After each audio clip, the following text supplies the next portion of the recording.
दोस्तों नमस्कार। मैं आपका होस्ट एंड दोस्त अरविंद कुमार। आज की तारीख है 18 मार्च 2023 और मैं आपके लिए लेकर आया हूं आज की करंट अफेयर। चलिए बिना समय गंवाए शुरू करते हैं आज का पहला प्रश्न है, अंतर्राष्ट्रीय प्रकाशन सेंट्रल बैंकिंग के द्वारा governor of the year award 2023 किसे दिया गया है? तो शक्तिकांत दास को दिया गया है। कौन सा प्रकाश? अंतर्राष्ट्रीय प्रकाशन ऑफ सेंट्रल बैंकिंग के द्वारा governor of the year award, तो ध्यान रखने वाले governor of the year award दिए किया गया है तो शक्तिकांत दास जो आरबीआई के वर्तमान गवर्नर है उसे दिया गया है। ठीक है, जब आरबीआई की बात है तो आरबीआई का मुख्य काम होता है मौद्रिक नीति को विनियमित करना और विदेशी मुद्रा भंडार का प्रबंधन करना। एक और बात बता दें कि आरबीआई का गठन एक अप्रैल 1935 को किया गया था, जबकि इसका राष्ट्रीयकरण 1 जुलाई 1949 को किया गया है। आरबीआई के मुख्यालय है मुंबई में। ठीक है, चलिए अगला प्रश्न देखते हैं। अगला प्रश्न है, भारतीय रेलवे ने शुद्ध शून्य कार्बन उत्सर्जन का लक्ष्य कब तक रखा है? तो आरबीआई ने शून्य शुद्ध कार्बन उत्सर्जन का लक्ष्य 2030 तक के लिए रखा है। ठीक है, चलिए कुछ विशेष देखते हैं लक्ष्य के बारे में।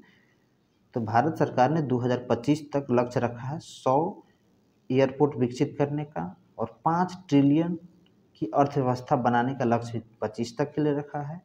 टीबी मुक्त को बनाने का लक्ष्य 25 तक रखा गया है। पेट्रोल में 20% एथेनॉल मिलाने का लक्ष्य 25 तक रखा गया है। दूध की उत्पादन क्षमता को दोगुना करने का लक्ष्य 25 तक रखा गया है, जबकि कुछ 30 तक लक्ष्य रखा गया है, उसे भी देखते हैं। 100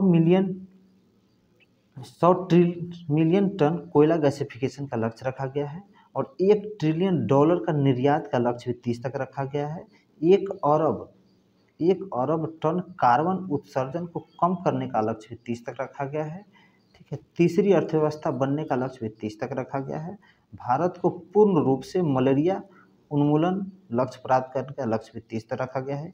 HIV एड्स को खत्म करने का लक्ष्य भी 30 तक रखा गया है।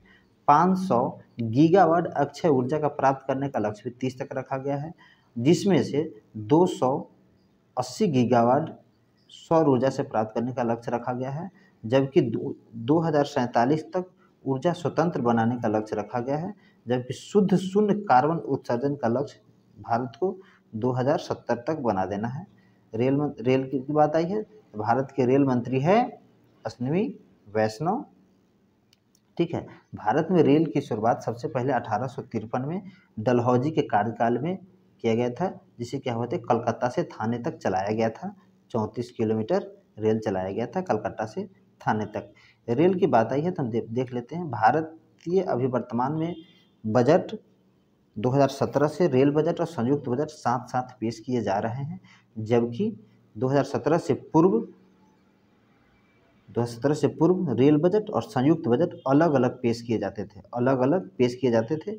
जबकि क्यों पेश किए जाते थे? क्योंकि 1920 में गठित एक एकवर्थ कमेटी की सिफारिश पर 1924 से भारतीय बजट को और रेल बजट को अलग अलग पेश किया जाता रहा था।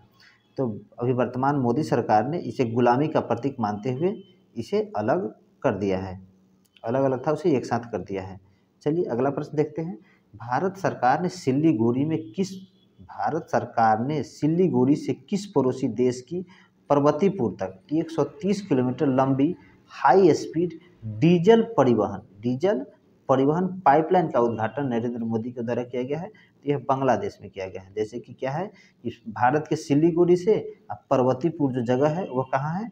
तो बांग्लादेश में है। हाई स्पीड डीजल परिवहन पाइपलाइन है। उद्घाटन किसने किया? नरेंद्र मोदी और बांग्लादेश के प्रधानमंत्री शेख हसीना दोनों ने मिलकर किया है। ठीक है, यह क्या है? अब बांग्लादेश की बात आई तो बांग्लादेश के बारे में देख लेते हैं। बांग्लादेश और भारत के बीच क्या होता है कि 6 दिसंबर को मैत्री दिवस मनाया जाना शुरू किया गया है।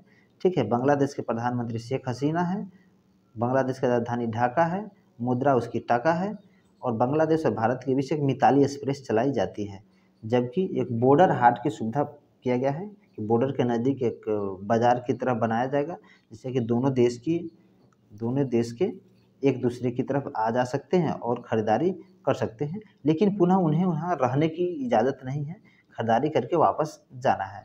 एक और चीज़ बता दें कि एक महत्वपूर्ण भारत की 100वां संविधान संशोधन भी बांग्लादेश से जुड़ा हुआ है, जिससे क्या हुआ था कि 101 इनक्लेव बांग्लादेश को प्राप्त हुए थे, जबकि 50 इनक्लेव भारत को प्राप्त हुए थे। इनक्लेव का मतलब होता है किसी, जैसे मान लीजिए भारत है, भारत के सीमा के अंदर बांग्लादेश के कुछ छोटे-छोटे हिस्से, उसे इनक्लेव बोला जाता है। यानी कि किसी एक देश की सीमा में दूसरे देश का जो क्षेत्र होगा उसे ही इनक्लेव बोला जाता है। तो वैसे 101 इनक्लेव किसे प्राप्त हुए थे? बांग्लादेश को, और 50 इनक्लेव प्राप्त हुए थे भारत को। ठीक है, चलिए अगला प्रश्न देखते हैं। आईएनएस द्रोणाचार्य को प्रेसिडेंट कलर अवार्ड से सम्मानित किया गया है। तो आईएनएस द्रोणाचार्य को प्रेसिडेंट ऑफ कलर अवार्ड से सम्मानित किया गया है, किसके द्वारा? तो द्रौपदी मुर्मू के द्वारा सम्मानित किया गया है। आईएनएस द्रोणाचार्य क्या है? तो आईएनएस द्रोणाचार्य एक है, आईएनएस द्रोणाचार्य क्या है? केरल के कोचीन में एक नौसेना का प्रशिक्षण केंद्र है, जिसे क्या होता है, आईएनएस क्या होता है, इसे प्रशिक्षण दिया जाता है, प्रशिक्षण प्रदान कर दिया है। इसको 1989 में कमीशन किया गया था। एक और बता दें कि यह अवार्ड क्यों दिया जाता है? तो यह अवार्ड दिया जाता है उत्कृष्ट सेवा के लिए और असाधारण समर्पण और बहादुरी के प्रतीक दिया जाता है। इसकी पात्रता क्या है कि कम से कम 25 वर्ष सेवा दिया जाना है। 25 वर्ष से कम जो सेवा दिया होगा उसे यह अवार्ड नहीं दिया जा सकता है। ठीक है, यह है आईएनएस, देख लीजिए। ठीक है, यह है आईएनएस। ठीक है, चलिए थोड़ा हम अगला प्रश्न देखते हैं। टीसीएस का सीईओ किसे नियुक्त किया गया है? तो टीसीएस का सीईओ नियुक्त किया गया है के कृतिवासन को नियुक्त किया गया है। टीसीएस का फुल फॉर्म होता है टाटा कंसल्टेंसी सर्विसेज। वीडियो पसंद आए तो लाइक कीजिए, सब्सक्राइब कीजिए, और अभी तक चैनल को सब्सक्राइब नहीं किया है तो सब्सक्राइब कीजिए। निश्चित ही यहाँ भी इससे लाभ मिलेगा। वीडियो देखने के लिए धन्यवाद।